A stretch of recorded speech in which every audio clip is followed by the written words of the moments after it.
Bonjour à vous les taureaux, comment allez-vous? Alors, c'est parti pour cette première quinzaine de ce mois de mai 2026. Ah, ça se retourne.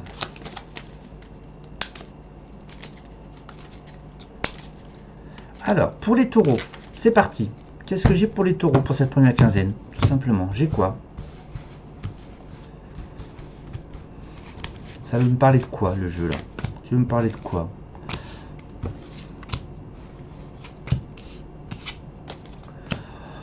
Alors, on nous parle de sagesse. Vous êtes sur une voie dite de sagesse. Attention. Il y a une récompense, un succès face à différentes épreuves. On est sur du solaire. Nous sommes sur quelque chose qui se transforme, qui est nécessaire d'être transformé à l'intérieur de vous. Mais en tous les cas, vous êtes en quête de trouver la paix. Vous n'êtes pas en paix à l'heure actuelle.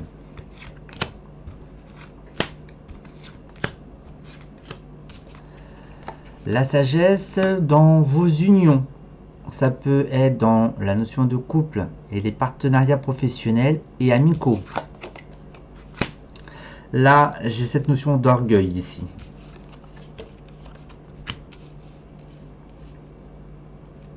Cette transformation, cette étape est nécessaire, mais elle me paraît très instable pour vous.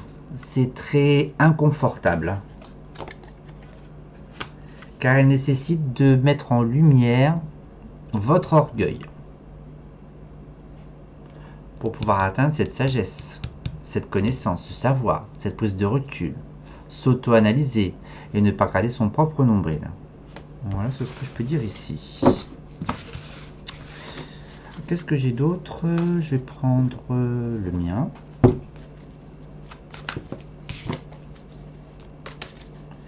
Pour les taureaux, qu'est-ce que nous avons?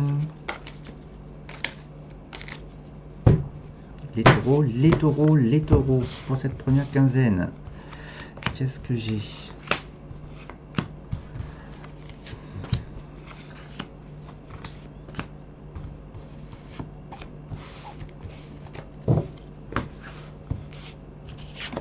Alors, beaucoup de remises en question.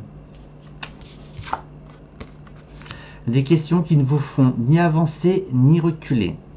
Plomber, me dit-on. Mais en tous les cas, vous devez aller vers cette notion de structure. Donc pour le moment, vous êtes un petit peu dans la vase. On se pose des questions sur le passé, sur ce qui a été vécu, construit, créé, détruit, pas détruit. Il y a tout de même cette notion d'équilibre que s'invite à vous, mais le problème, il y a cette notion de « je ne suis pas prêt à retourner le vase ». Il y a quand même cette notion de structure qui est très matérielle.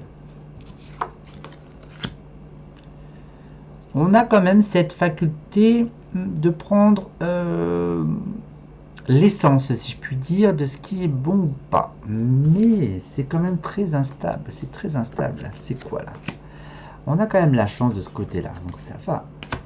On trouve quand même l'équilibre à deux dans la relation professionnelle, amicale, même le conjoint. Pourquoi pas? Alors, si il y a des contrats qui se profilent à vous, hein, d'accord? Ça peut être le travail, ça peut être même le toit. Mais pour moi, le mental, il est très présent, trop présent. Parce que du coup, il y a la peur de franchir le cap. Ouais, il y a la peur de franchir le cap.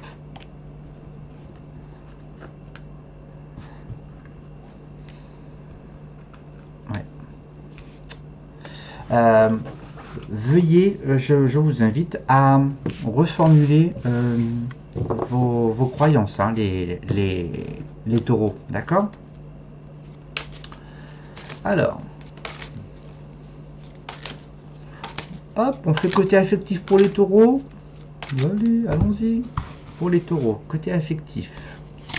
Comme ça va changer un petit peu du conditionnement auquel vous êtes emprisonné. Qu'est-ce que j'ai?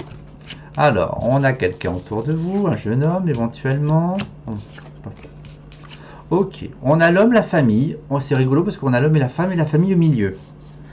C'est comme si l'homme avait sa philosophie et la femme une autre, et avec ça vous devez fonder une famille.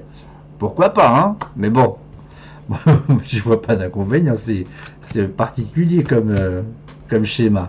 Je sais pas trop ce que vous traversez les taureaux, mais... Alors c'est bien parce que du coup, je dis à droite et à gauche, c'est qu'en fait, vous avez des valeurs familiales qui sont complètement sous l'analyse, sous une énergie émotionnelle très basse, quoi. Il n'y a aucune estime, aucune valeur familiale. Alors si l'un et l'autre n'ont aucune valeur familiale, qui sont cachées sous des énergies un peu sombres, qui ont besoin d'être transformées et transcendées. Pour moi, j'ai un homme qui est très voyageur. Rigolo parce que pour moi, j'ai un homme qui veut être libre et la femme qui veut être matérialiste. Eh bien, bonne sauce, j'ai envie de vous dire. Allez, salut les taureaux!